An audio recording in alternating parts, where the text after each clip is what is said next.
Sumpah best gila vacuum ni. Dah vacuum bilik hari-hari. Senang sangat sebab dia ringan. And so senang juga nak cuci bekas dia, filter dia dengan the whole entire thing.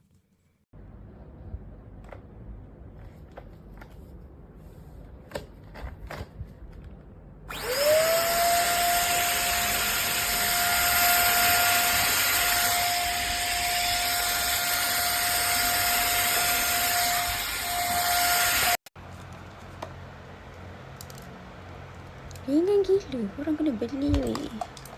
Lepas tu sedotan dia kuat gila. Tadi dah vacuum satu rumah. Sawang-sawang semua dia sedut habis, bersih weh. Kapet pun dah bersih tu ni. Dah bersih dah. Kecil je.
I got my head out the sunroof.